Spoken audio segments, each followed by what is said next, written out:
Չինաստանի դեսպանը Եվրամիությունում հայտարարեց, որ Ռուսաստանը եւ ԱՄՆ-ը չպետք է որոշեն Ուկրաինայի ճակատագիրը։ Սա լուրջ ազդանշան է Ռուսաստանի համար, այսինքն Ռուսաստանը կորցնողի դերում է այստեղ եւ նա որ ուզի էլ չի կարող գնալ դեպի արևմուտք։ Մանավանդ Ռուսաստանը ոչինչ չի ստանում։ ԱՄՆ-ն Եվրոպային չի կարող ասել մի զինեք Ուկրաինային, ԱՄՆ-ն չի կարողանում ասել սանկցիաները հանեք, Եվրոպան ասում է դե դու ինձ չես պաշտպանում, ես էլ Չինաստանի հետ կխոսամ։ Այդպես չի որ Տրամփը ոնց ուզի, աշխարհի որոշողը ինքն է, նա որ ուզի էլ էս բային հանձնի Ուկրաինան, ըստ էության անդադ դա է ասում, նա չի կարող։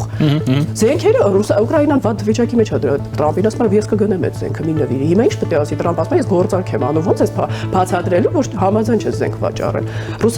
Թուրքիան կվաճառի, Չինաստանն էլ կվաճառի, դու չվաճառես, եթե պետք լինի Ռուսաստանի դեմ վաճառել։ Սանկցիաները ամբողջովին Եվրոպան է դրել, դու ասես Եվրոպան չպիտի բանակցերի սեղանի լինի, ոնց չլինի 300 միլիարդ դոլարը Բելգիայում է գտնվում։ Այսինքն Տրամփը կարծում էր, որ այդպես գոռալով, վախեցնելով մի բանի կհասնի, բայց հիմա շատ ճիշտ է ծիծաղել իր վիճակին ինքն է։